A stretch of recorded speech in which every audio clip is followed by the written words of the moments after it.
Greetings, my name is Isa Bokarsi. On our short session today, I am here to share some views on the following topic, which is preventive diplomacy, crisis management, and outcome of political maturity.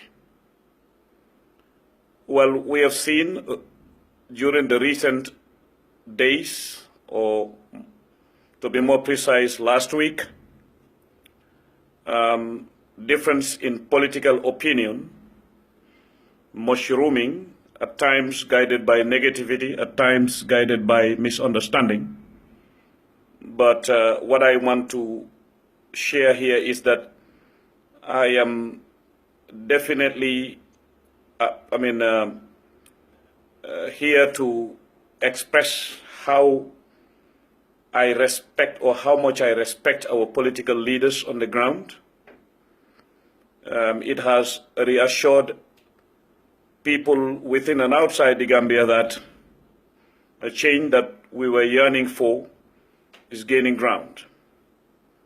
Well, difference in political opinion is definitely what we are fighting to see in the Gambia, which it is now showing us. That's Mother Gambia.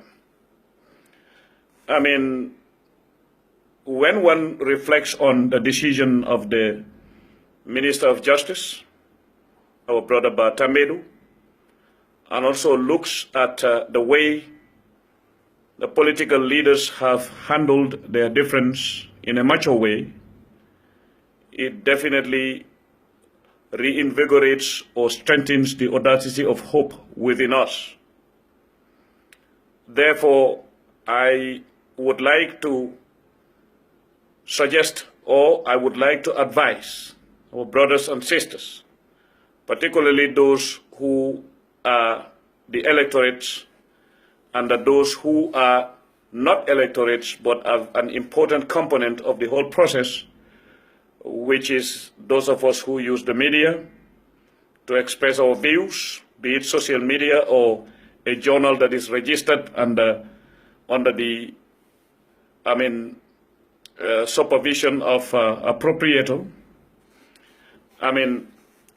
Let us see this as something very positive, because this is what democracy is about, where people agree to disagree and then combine those disagreements and agreements into what could be an achievement where they meet on a common ground. Once again, I am extending this message to our political leaders, and the message is, I, Isa Bokarsi, has a lot of respect for them, and I am seeing through them the intention of germinating the meaning of difference in political opinion, therefore showing us that they are not angels. They do disagree to agree, and they do agree to disagree.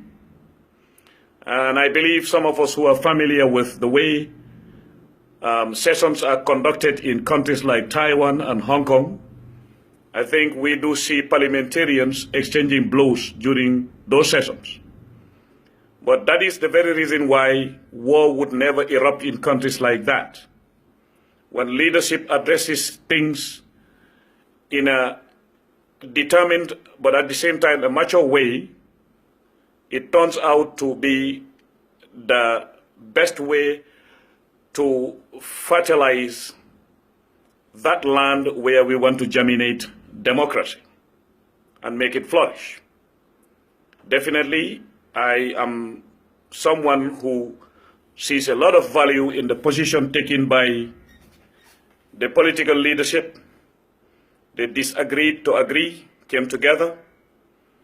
A press conference was held during and after those agreements, and then at the end of the day, who has won again? Gambia.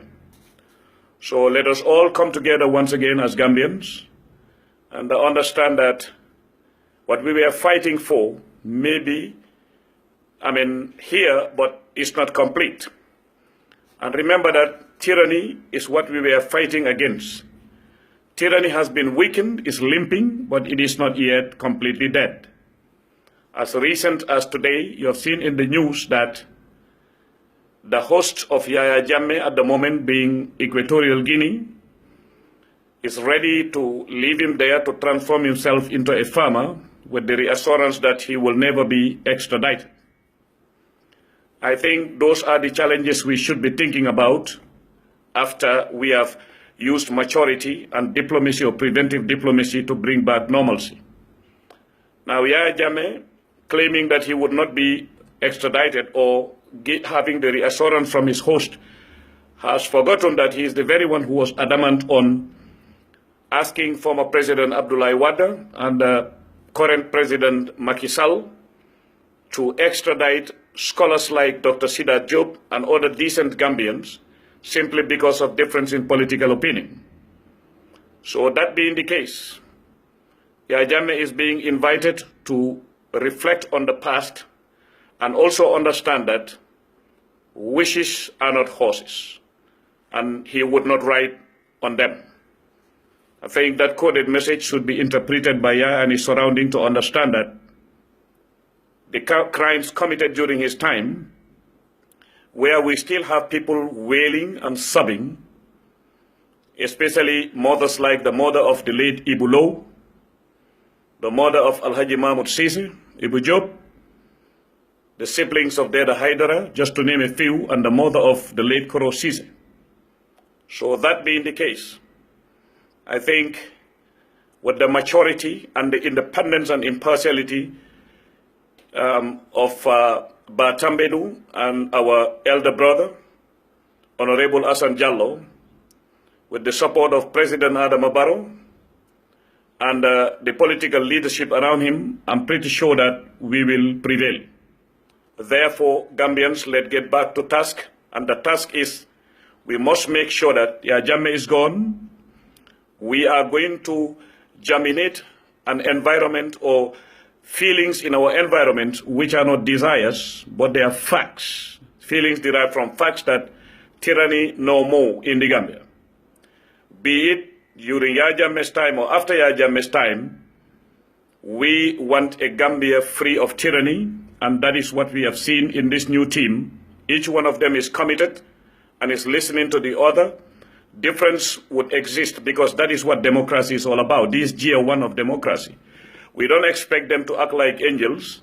They would definitely disagree to agree, and that is what we expected from them. So thank you, brothers and sisters.